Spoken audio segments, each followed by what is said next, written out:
idea why I just pop popcorn. Welcome to the Common Sense Show. And, I often have guests on this podcast where we talk about their specialties. We talk about exactly what they have spent their life pursuing.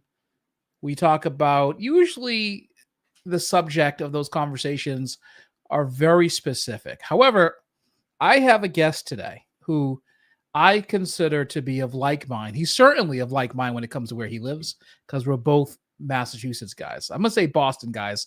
When you hear the accent, you'll know he fits right in with me. But he's more than that, right? He's an investor. He's a founder. He's been on both sides of this.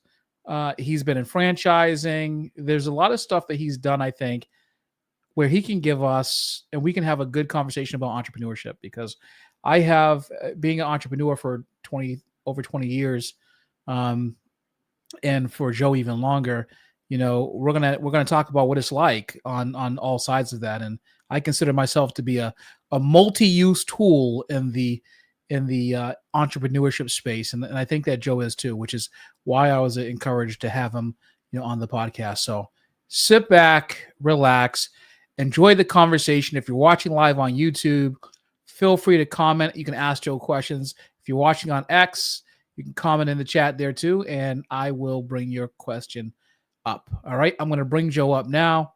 Hang tight. I'm going to ping, and we'll be right back.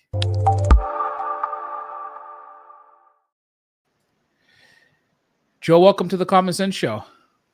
Hello, Micah. Thank you for having me on. It's great to be thought of as a multi-use tool. As opposed to just taking out the first part of that word, right? Right. Instead of just a tool, multi-use. Yeah, that's good. That's a very common Massachusetts-y word, right? Being called the tool. At least when I was growing up, Yes. Now I'm not sure if it's against the law or not, but here we are to say that stuff. But Joe, welcome to the show. Your background is interesting. I'm going to give like a few of the high points. You operated about 15 Burger King and Gold Fork franchise restaurant locations.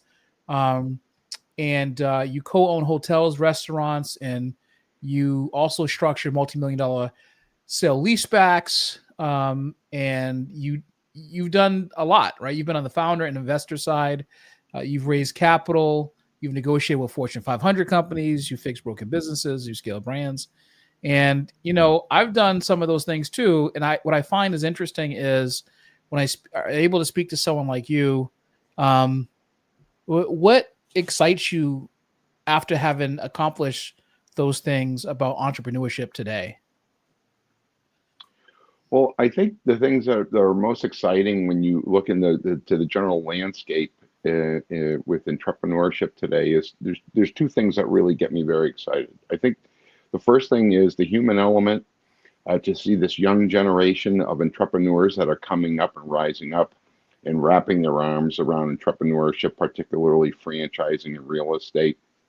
And they're taking advantage of a huge opportunity because, the baby boomers now, we're in the middle of this gigantic wealth transfer that everyone keeps talking about. The numbers I've been hearing is 10 trillion, 20 trillion. I heard 100 trillion, whatever. That's a big number. And so you have all these baby boomers who are getting ready to, retire and pass assets down to another generation. Some of those assets are businesses, franchise businesses, or other businesses. And so these young entrepreneurs are coming along and saying, hey, I'll buy that business from you and I'll make it into something special. I'll make it great.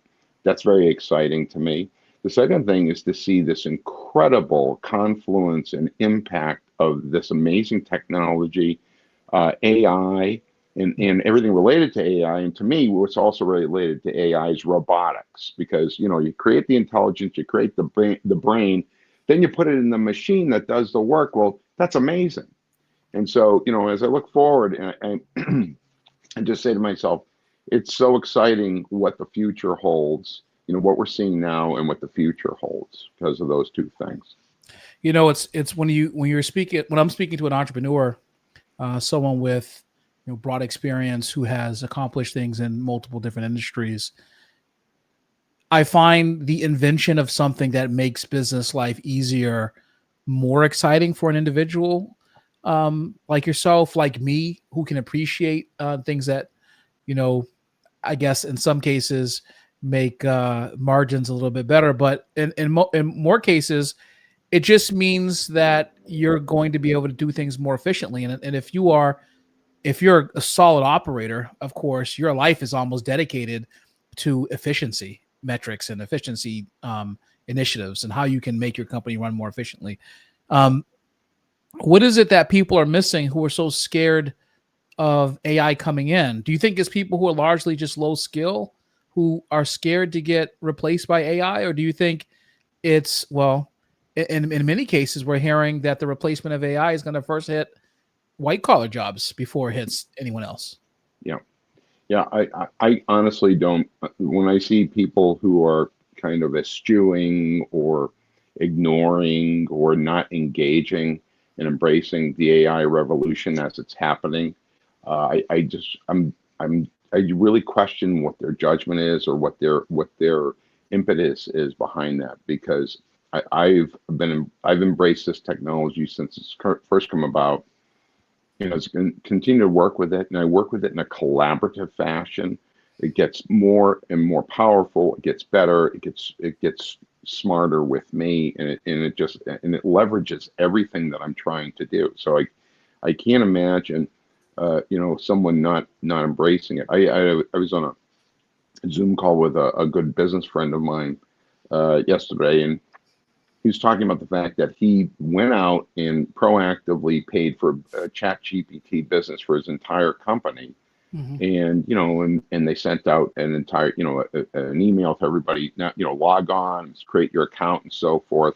And he was able to track the people who had not logged on. Even his own personal assistant had not logged on. And he said to this person, what are you doing? You got to log on, you got to use this thing. Right. And in the conversation he and I had, we kind of both came to the conclusion is if these people have that attitude, there's a good chance that that attitude and that unwillingness to embrace it is going to put them out of a job probably in the next couple of years. So, whatever you resist persists. You got to embrace it, and this thing is here to stay, and it's only getting better and better as time goes on. Yeah, if you read the book "What Is AI," it kind of gives a brief primer of what how AI started. AI has been around since the 70s, and it's been evolving into and developed into more and more futuristic type interactions with humans. It was always going to go this way. Of course, to people who weren't paying attention in business, um, you know they wouldn't know that, understandably. And now it's become more consumer friendly, much like the internet. In mid to late 90s, internet became more consumer based thing.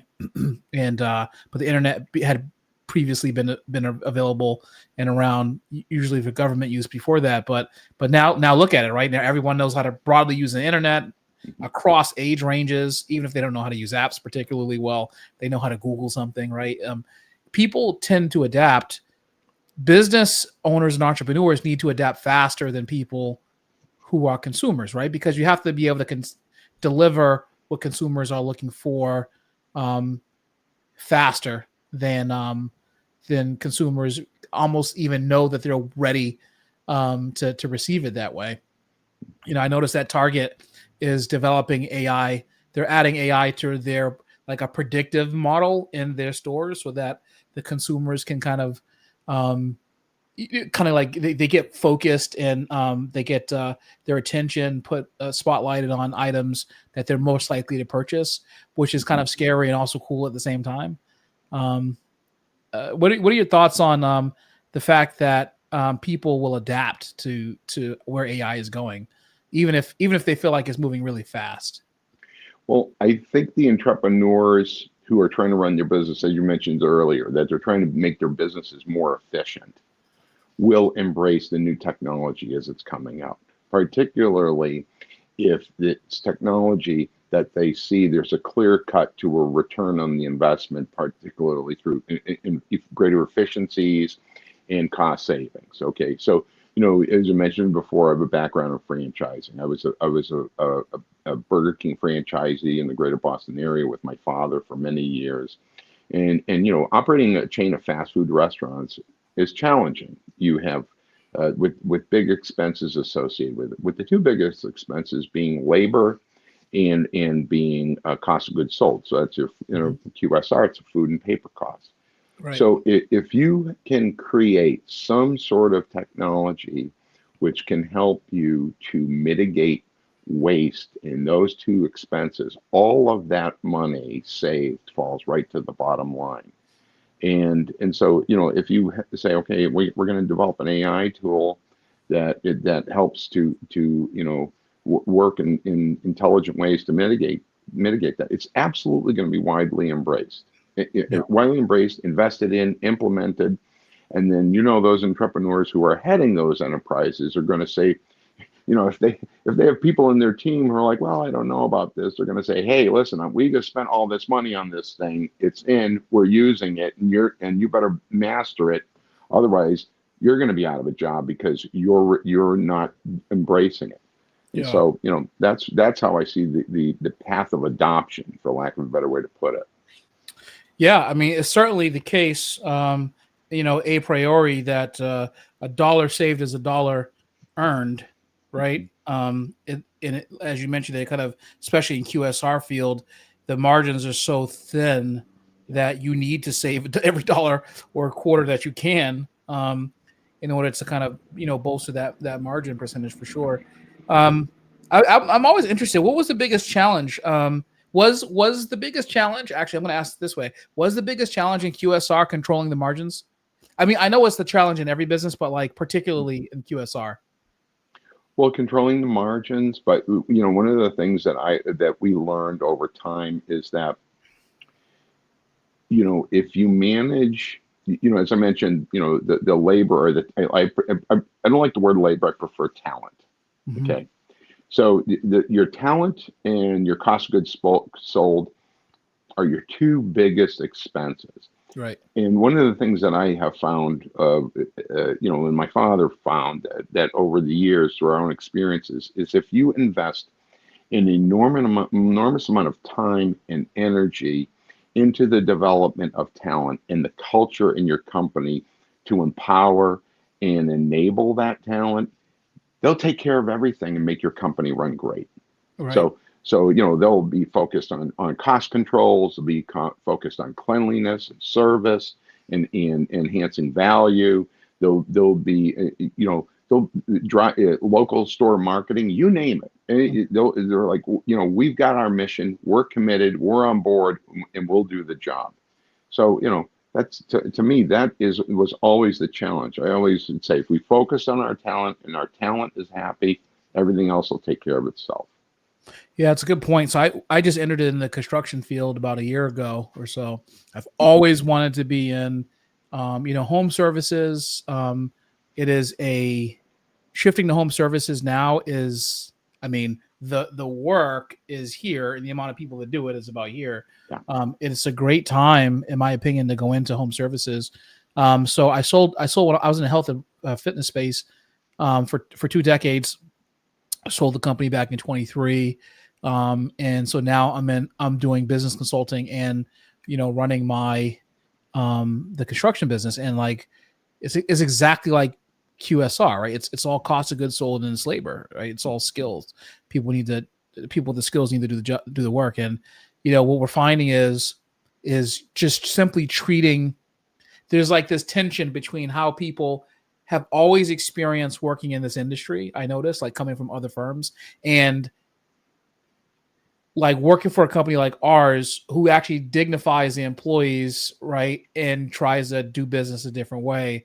And it's almost like they can't reconcile the two things. We still have some of the same challenges, of a construction company. Like, you have the tension between project completion, work slowdowns, et cetera, et cetera. But and then having to deal with payroll, sometimes payroll delays, et cetera, et cetera. But like, our employees have said, because I've overheard them without them knowing I was listening, saying like, if you've ever worked for another construction company, then you don't realize how well you have it at this company, right? Which made me feel great because from my perspective, I wanted to just, I was like, I wanted to build a company that people want to be proud of, but also people want to work at. I think that's kind of what I take away from what you're saying about, even though the brands that you were running were well known, you still wanted to have a reputation of being, I'm assuming, someone who people wanted to work for. Absolutely. I mean, you want to create the best work environment you possibly can because you want to have people come and work for you. You want them to be happy. You want them to be loyal. You want them to be staying with your company. And you want them to be evangelists of your company and your brand. And so that they spread that goodwill and bring other people in. And then it has a compounding effect, both in making your bench very deep, but also propelling that positive energy that you want to have out there. And I think, as you were talking about your company, what popped into my mind is the impact of a company like Chick-fil-A and the structure that they have with their franchising program. And I don't know if you're familiar with it and if your audience is interested in it, but Chick-fil-A realized that the QSR business is very challenging to attract people, high caliber people. It is very difficult. By the way, it's an incredibly difficult job manning a fast food restaurant. When I got out of college, first thing my dad said to me is, "Well, you're running this Burger King," and it kicked my ass. I mean, it was such hard work. I struggle with it, but over time, I finally figured out my groove and figured out how to be not the best, but a halfway decent, respectable, a unit manager. But Chick-fil-A figured that out quickly, and so what they did is they created this franchise program called the Owner Manager Program, where an entrepreneur can make an investment of $10,000. That's if you get approved, by the way. Chick-fil-A getting approved by Chick-fil-A to be one of their owner manager franchisees, you have a better chance of mathematically of getting into Harvard than you do of getting with Chick-fil-A. I heard that. Yeah, that's how difficult it is. Okay, so then you get this and you go, okay, great. Now I'm in. What do I do? Well, you write them a check for $10,000. You begin your intensive training. And then you go to work managing your own store, which they build for you, and they're the landlord for, and they pay for everything: land, building, equipment, working capital, you name it. They take care of everything, and what you have to pay them is 15% of your top line sales, and you split your profits 50-50.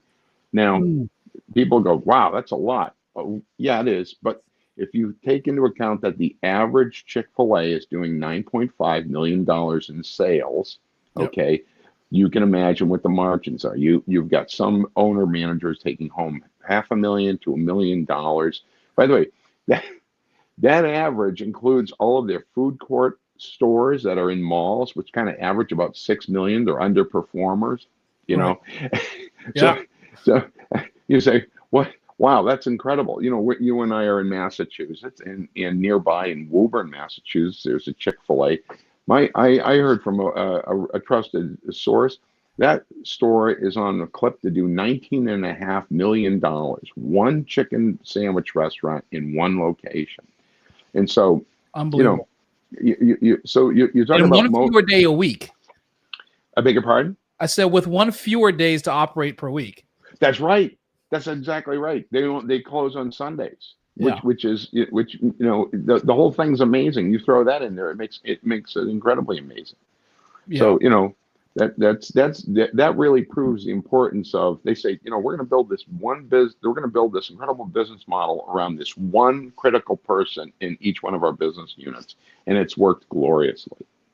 Chick-fil-A has, I don't think I've ever driven around or to a Chick-fil-A that wasn't like the line wasn't coming out the back door, and every single Chick-fil-A employee is polite, and they offer a very welcoming customer experience in the restaurants. And it's funny, I've studied this a little bit, why Chick-fil-A, or how Chick-fil-A is able to deliver on their customer service promise, which is part of their brand promise, when you pull up to the restaurant, right? From the time that you pull up to the time you pull away. And they're pulling from the same labor pool as everyone else, right? So like Burger King, McDonald's, Wendy's, regular restaurants, Foot Locker, it doesn't matter the business. Those companies that are looking for teenage labor, how are they able to pay? Excuse me, how are they able to get their teenagers to actually interact with their customers in a way that's actually memorable and world class? It's because they invest in their training. To me, it just underscores if a company has a big enough interest in training, if entrepreneurs, as they're building their business, invest in the value of training their employees, the pay is irrelevant because what the employees get from that training is something intrinsic, and it's something that actually lasts for them for a long time. Like they could take those skills and then they can then apply those skills in other places, which I'm sure they go over when they bring them in. Yeah. But their investment in training is just remarkable. Yeah, absolutely. I mean, I couldn't say, I can't really add much to what you just said, Mike. I mean, they lead the class in everything, and so the amount of energy they put into training and developing the owners, managers, they certainly put that into the line staff as well, and it shows for sure. So tell me about before we get to the investor side, tell me about what's your interest in real estate. What got you into real estate? Was it the fact that you owned the property that your franchises were on, or did you actually add to your portfolio in a different way? Well, we kind of, I don't want to say we fell ass backwards into real estate, but we had some circumstances that kind of presented to, especially my father, these sort of epiphanies of, perhaps this is the direction we should be going in. Right. So, just to give you a brief background on my dad was an interesting guy. He was born in 1923, in the early 20th century. He was a son of Italian immigrants. Grew up very, very poor, and in Pittsfield, Massachusetts, which is this nice town out in the Berkshires. And that movie Cinderella Man, where they were living on in an apartment with a dirt floor. That's the sort of apartment that my father lived in when he was a little boy. Right. And he had to sell newspapers and shine shoes to make money to help feed his family. And so he grew up through the Depression, and then he was somehow able to he scored very high in this achievement test, and that earned him an appointment to the Naval Academy. So he went to the United States Naval Academy in Annapolis. He played football there in the 1940s and played against 3 Heisman Trophy winners while he was there. And then after he graduated, he did his service in the Navy and fought in the Korean War. And then when the war was over, he was considering being a career naval officer, but he said, this is growing a little tired, so he honorably resigned, and then was accepted to Harvard Business School. So he went to Harvard Business School in the GI Bill, got his MBA, and graduated in 1956, and then married my mom, and for 13 years.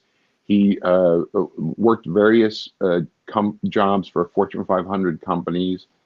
He married my mom, and as he was working these jobs, he would move. And so he worked for General Motors, he worked for RCA, he worked for Control Data. He lived in places like Cherry Hill, New Jersey, Flint, Michigan, Houston, Texas, you name it. He was relocating all the time. I was born, although I grew up here in Boston, I was born in Pittsburgh and when I was born, he was working for a company in Pittsburgh. And when he got to be 46 years old, we were living in Hartford at the time because he was working for Travelers Insurance, and he just had an epiphany. He said, I'm 46, I'm going to be 47 soon, and that's old. In today's day and age, in 1969, that's old. And right. One of these days, these guys are going to wake up or they're going to look at me and go, we can hire somebody half his age, pay them half the money, and they're going to fire me, and I'm going to be in trouble. And I got a wife. I have small children. At the time I was 3 or 4 years old. So I have to do something. And so, my father had always been a great saver and investor. So he was able to accumulate, a nice war chest of $25,000, which in 1969 was A lot a of good money. amount of capital. Yeah. And he started researching businesses. And he originally wanted to do a McDonald's franchise. I actually spoke to Ray Kroc. Ray Kroc was like, "We'd love to have you, Joe. And, a Navy football player and veteran, Harvard Business School guy. Christ, we'd love to have you. Here's the problem. We got a 3-year backlog on restaurants. So we got franchisees waiting. We can't build these things fast enough. So we're not going to get you into a McDonald's for 3 years." And my father says, "I don't have 3 years. I'll be 50. I don't want to start this business when I'm 50. I got to do it now." Right. So this gentleman who was mentoring him and in making these introductions said, "You should look at this other thing. It's called Burger King, very similar to McDonald's, but have a conversation with them." Again, Right. he spoke to the two founders of Burger King, and they loved him. And they said, "You know what? You're in luck. We're building 2 corporate stores right now, one in Seneca Falls, New York, and one in Somerville, Massachusetts." And so my father said, I've always considered I'm a Massachusetts boy. I've always considered myself kind of a Boston boy. Somerville it is. And so he went to work, and that restaurant opened May 11th, 1970. Yep. And he got to work on that. It was a huge success, and he never looked back. Wow. And so how we fell into real estate from that is that, so his first store, he was leasing it from Burger King Corporation. They were his landlord. They built the restaurant, and then they leased it to him. Then his second Burger King on Tremont Street in downtown Boston, right across the street from the Garden, he found this fantastic location right on the corner of Tremont Street and Park Street, 150 Tremont Street. And he said, I want to build right there. The reason why he wanted to build there is because 2 doors down was this McDonald's that in 1972 was doing $1.2 million in sales, which was just incredible. That's And he realized, he says, if I build next to them or nearby them, I'll do, I'll feed off of them. I could do as much as 80 or 90% of their sales. So he was able to negotiate the lease contract with the landlord, but the landlord was kind of if I can use some bad language, kind of a son of a bitch. And he said to my dad, he said, "You got you're making a lot of money here with this restaurant, and you got a really good deal on the rent. As soon as I can, I'm jacking your rent way up." And my father had an epiphany from that, his second epiphany. His first epiphany was, "I'm too old. I got to go into business." His second epiphany was, as long as I continue to be a tenant, these landlords like this guy are always going to have their hands around my throat. Always, yeah. Yeah, and he said, and he realized something else. He said, I'm making a lot of money selling hamburgers and French fries, but that guy is making a lot of money collecting my rent. He's sitting on his ass doing it. I want that guy's job. And so from there, my dad decided, next Burger King I build, I'm going to be my own landlord. And so he didn't build his third Burger King for like another 5.5 years. And people ask me all the time, why did it take him so long? And there's 2 things. First, he had never bought commercial real estate. In fact, up until that time, the only real estate he had ever bought was our family home. And at that time, Arlington, Massachusetts. We later moved to Weston. Right. But and so he wanted to make sure. My father was very methodical and read lots of books and attend seminars, always self-educating. So he wanted to make sure that this first investment in commercial real estate was really, really good. So he found somehow he ended up in Milford, Massachusetts, as a community that he said, Interstate 495 had just opened. There's tremendous traffic, but not a lot of businesses servicing the travelers. And he said, that's an opportunity. That's what I want to do. This is new ground. I'm going to make a stake in new ground. So he found Milford, and he found the first location he found. He got it under agreement, and then he went to get the approvals, the entitlements, as we call it. And after about a year and a half of trying multiple times, he was shot down. And then he found another site, same thing, about another year wasted trying to get approvals. By the way, for any of your listeners out there who who want to build things in Massachusetts, my advice to you is don't. Okay, I don't know what it is, but this state is one of the Uh, most difficult places to get things built. People just love to shoot you down and make it difficult for you to do things. Now, if you own real estate here, it's fantastic because it's like a moat. But right. compared to places like Texas and Tennessee and South Carolina and Florida, where you just show up and they sign it, here you go, good luck. It's incredible. It's But California light here. oh God, yes. Oh It's God, yes. And it's crazy. so he finally, on his third try, he found this wonderful 3-acre piece of property right off of exit. It was exit 19 off of Interstate 495. It was a site that was owned by the Archdiocese of Massachusetts. They were going to build a church there, and then they changed their mind. Mm-hmm. And so my father bought this site. He would say, "I got to go do a deal with the bishop," and so he bought the site, and he took half of it, and he built this beautiful Burger King, and that opened in June of 1979. And then once he figured that out, he said, "Okay, that's the key here. That's the key to the game plan here. The business plan is we're gonna be vertically integrated. We're gonna be the tenant, but we're also gonna be a landlord." Right. And from there, he just went on a tear. From 1980 to 1985, he built another 7 restaurants, and Wow. and really did an amazing job of building it out. And then actually, the first restaurant, the Somerville location, he was able actually to go back to Burger King Corporation and go, "Hey, can I buy the real estate from that store back from you?" And they said, "Sure, we'll sell it to you, but we got an idea. Why don't we swap the Tremont Street restaurant for the land under the Somerville restaurant?" My father said, "That's a deal," and he did it. And so, that's where the real estate legacy or Yep. Looks like I got cut off from Joe here. So while he's figuring out his connection situation, I'll just move him down for a second. It's an interesting story, right? That this is often how family businesses become generational with generational wealth, which is that you have like the patriarch of a family who starts a business, and they start it in a time when, I mean, I don't want to say land is cheap. It's cheaper than now, even if you kind of control for inflation over the years. But it's still, at the time, is still a pretty penny, given what they were earning back in the day.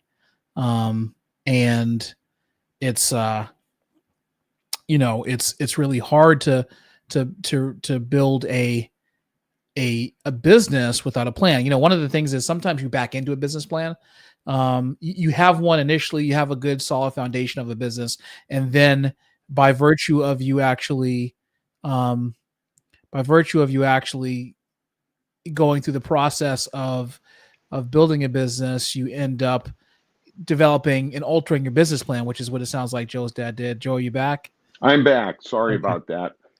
Yeah, I was just kind of talking a little bit about just like like how your dad showed adaptability and perseverance, and like and the intelligence, foresight to be able to see kind of what he wanted to do, and obviously sometimes when you have going into franchising in any franchise, you kind of have a business plan, you kind of start going, but then oftentimes you end up developing a whole new strategy, and you end up backing into a business plan for something else, which is what your dad did. And I was kind of just going on about that, but it was very smart for him he was essentially functioning from the same lens as the McDonald's Corporation, right? And Burger King, right? Owning the land underneath the restaurant and then leasing it out. But he recognized that, and he started taking control of it. It's very, very smart to be able to do that. And I'm glad that he did, because whether there's a Burger King there or not, right, in the future, whatever is there, they have to go through you guys. So it's a brilliant idea. Yeah, that's exactly right, Mike. And for our family, our family and our family holding company, it creates legacy and longevity. Yeah. And it also, makes us kind of bulletproof against, things. I mean, we survived, the global financial crisis, Hmm. COVID, you name it. Right. Having those assets on our balance sheet has been very helpful. Oh, I'm sure. Yeah.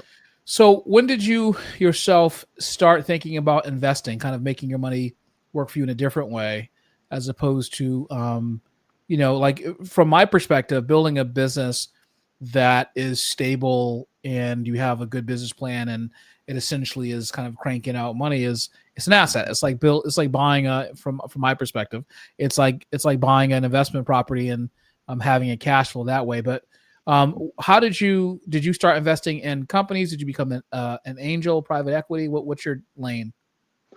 Well, those sort of investments that I've made in things like MadeBot, and which is now Talos, and Mhm. Hideaway Inns, and other companies that I've been involved with. Those things came later. My real sort of, you'll call it sort of entrepreneurial investment, fires started building when I co-founded our hotel company Mhm. with my dad while I was a student at the Cornell Hotel School. Mhm. And how that started was, I'd always, since I was a kid, I was always interested in the business. 12 years old, I'd take the commuter rail into Boston and work at one of my dad's Burger Kings all day long.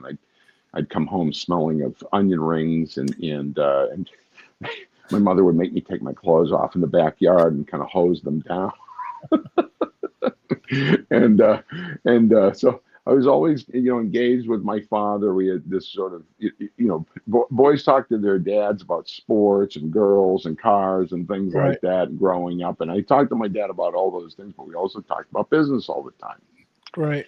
And so, we always would have this very active sort of brainstorming discussion about, geez, we got this extra acre and a half of land that's next to our Burger King in Milford. What should we do with it? What should we Yeah. do with it? And so the conversation about whether a hotel should be a viable concept, that was something we discussed prior to my getting to Cornell. But once I got to on campus at Cornell, and I started going to classes and talking to professors and everything, and it amped up very quickly. My dad, Mhm. in fact, I remember him a phone call. He called me in my freshman dorm and saying, start talking to your professors, tell them about the site and ask them. And literally within minutes of those conversations, yeah, you should absolutely build a hotel there. Without even knowing the site. And so my dad and I went through this vetting process. I mean, we were of vetting potential hotel franchises. Right. We were really good Burger King franchisees. That was a magic formula that worked for us. Let's try that same formula with a Mhm. hotel venture. Mhm. So we looked at things like Ramada Inn, Comfort Inn, Days Inn. It's mid '80s. Those are some of the brands of the time, and nothing really appealed to us. Right. And I don't know if it was my dad's idea or my idea. I'm going to give my father credit. He said to me one day, he said, uh, you know, maybe we should think about something that's more ours. And so that thought lingered with me, and it really picked up speed the summer between my freshman and sophomore year at Cornell. So when you go to the Cornell Hotel School to Mhm. graduate, one of the things you have to do is every summer you have to work in the industry, and then make you work in part of the industry that you don't have experience. So when I showed Right. up at Cornell, they're like, you fulfilled your restaurant thing. You don't have to do any more restaurant work, but you need to work in hotels. I said, okay. So one of my there was these two sisters that and their father owned the Koala Inns Mhm. in Massachusetts, and I was friends with them. I said, hey, can you help me get a job? And so they helped me get a job on the front desk of the Koala Inn in Framingham on Route 9. Mhm. And this is the summer of 1986. So if you're working at a hotel at night, it was working the 3 to 11 shift. Then we could do this thing called the call arounds, which is you pick up the phone and there's a list of all the neighboring hotels, and you call them and you say, hey, this is Joe. I'm from the Koala Inn. How are you guys doing on rooms tonight? Oh, we got 50 left, or we're 90% occupancy, or we're sold out. And I said, okay, well, we've got 20 rooms left. So, by chance somebody's looking for a room over here, let them know and have a good night.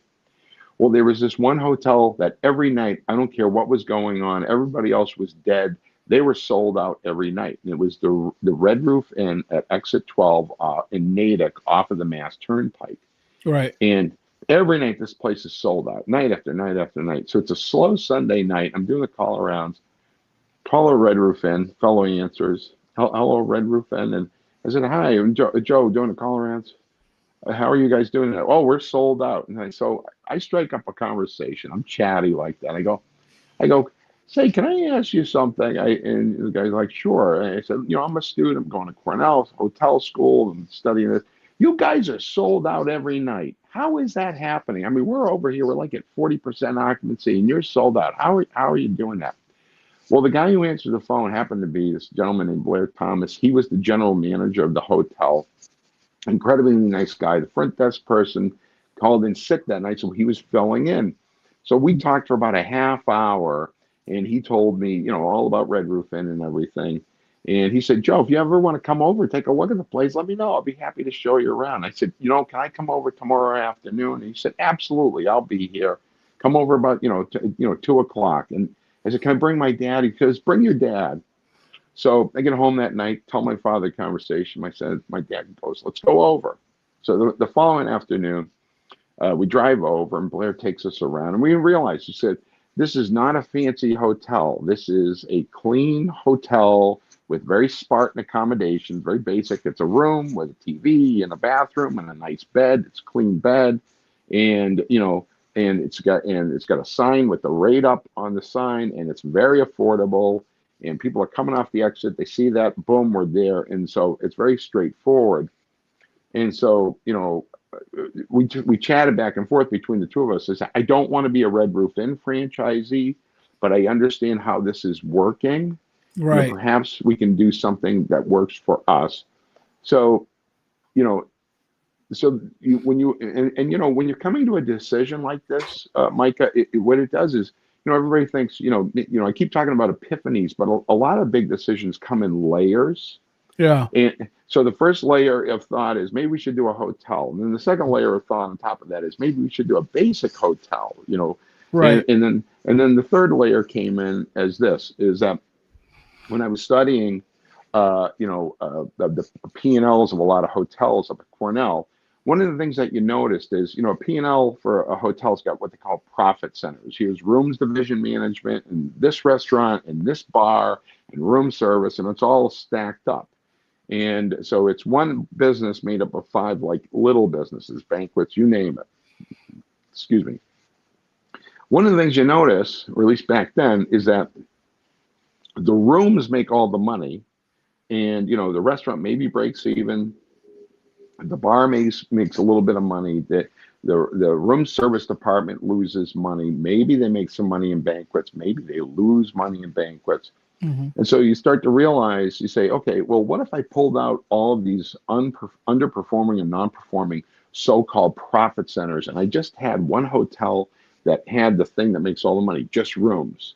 And we made that really, really great. How would that work? Well, that's what we did. We said, let's come up with our own hotel, our own hotel concept. Let's hire a really great architect and designer. We'll call it Tage Inn, our family name. We were going to call it Talienti Inn, and then the sign guy's like, oh, that's too long. If you can cut the name down, I can save you a lot of money. So we went with Tage, and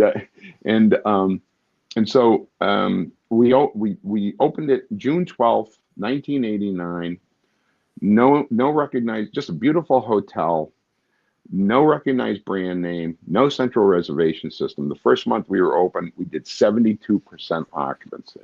Wow. And almost immediately, our phone started ringing off the hook about people calling us like, I want to buy a franchise. I just drove by your hotel. It's packed. What's going on? I want to be, a Tage Inn developer.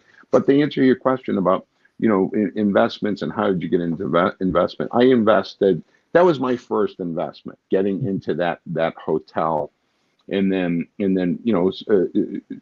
certainly the investment of time and work and energy and creativity those were, I mean, yes, the capital investment was significant. We had to borrow against every single thing we had to finance the thing. But Right. certainly for me, that sort of like original labor of love was, that was really my first, big investment. Yeah. Yeah, there's so many lessons here that we don't necessarily have time for today, but like there's so many lessons here that you kind of just laid out just in the processing, and I think it's so accurate to talk about how layered it is, and there's no one talks about in entrepreneurship that it's like the first 10, 15 years of entrepreneurship you're in university, for lack of a better word, right? Like you Right. really do have to, you may be generating revenue and you may be doing all right covering your bills, but like to get to the place where you're sophisticated and you can kind of see the potential for opportunity, which is something different than everything else, you really do need to put in time. It doesn't just kind of like fall, you don't just kind of like fall into it. And I mean, yeah, there have been like, the Mark Zuckerbergs of the world who create Meta, Facebook, and then it explodes into this tech phenom. But for the most part, successful entrepreneurs that create generational wealth do it by stacking layers of knowledge together and stringing it with opportunity. The knowledge plus the opportunity equals success over time when you have a standard too. You also have you have to kind of bring your standards with you, right? So the standards that you kind of slowly gather, almost like when the world powers used to conquer each other and they would take little pieces of history into the next civilization. Like as an entrepreneur, when you're building something, you kind of have to build and bring your standard with you from endeavor to endeavor to endeavor to you end up on a, I don't want to call it a perfect standard, but the highest standard that we imperfect humans can have Yeah. and you can apply to business, because it's like that standard that makes the big difference. And it's the one that, as you mentioned, ends up keeping your hotel full and wanting people to invest in you. Yeah. I think that's awesome. Yeah. Joe, do you actively look for investments, or do you consult with individuals now? So the answer to those questions are yes. These days, people have asked me, are you actively looking for real estate investments to do? And the short answer to that is I continue to keep my antenna up, but quite honestly, in the market, in the market these last few years, I haven't seen really anything that's been super compelling. Yeah. So I have focused, as far as our real estate goes, focused most of my attention on maximization and optimization of our current holdings. Mm-hmm. And then on the franchising end of business, certainly looking, I do advisory work. I teach at Boston. I taught franchising at Boston University from 2015 until 2019, and then when COVID hit, I decided to take a sabbatical. But now I'm going to be returning there and teaching again in 2026. And I really love teaching the franchising, but I also love coaching entrepreneurs. And I'm currently in the process of preparing to launch a new enterprise which will be completely focused on helping franchisee entrepreneurs either make their first investment into a franchise, or to, if they're already operating as a franchisee, to help them accelerate their business to bigger and better things. The catchphrase is I'm trying to create the Y Combinator of franchising to help entrepreneurs who are trying to get into the space. That's awesome. That sounds great. I see like a lot of people out there who talk about franchising, and to make it relatable and connected with people's desire to run businesses and choose the right opportunity is really key. Yeah. Joe Tagliente, thank you so much for coming on today. I appreciate the backstory. I appreciate the legacy that your dad built for your family and how you continued it, and I'm sure how you're teaching your kids right now how to think about money and resources, because that's really what I think there's this, people say, oh, I was never taught that, I was never taught that ever. But really it only comes about if you are introduced to the basic principles of entrepreneurship at an early age, as you were, and you've kind of grown up in it and You have some kind of like guiding principle about money. But even your dad had to learn from scratch when he came out of the service how to do all this stuff. It wasn't innate or natural, instinctive for him. He had to put in the time, he had to work. And I like what he said about me being 47, as if he was saying like, well, I'm 47, so I need to get this right. And I don't have time for you guys, you clowns, to kind of mess me up. So Yeah. I appreciate his focus when it comes to that. Well, thank you for your story. I appreciate your time today. Thank you for having me, Mike. That's great. All right. That was Joe Tagliente, and his story is definitely inspirational. As he related, there's so much to like about his story. Think about the structure of how his dad thought about investing. And whenever you have an opportunity, don't just hop on an investment. Think about how you can add to it, how you can build it over time, and how you can kind of layer it into something that works for you and your family. So Joe got knocked off again. I think his connection, but he's Joe. I'm Micah. Thank you for tuning in. Until next time, if you don't go about doing your business, you're going to be doing the business of someone else.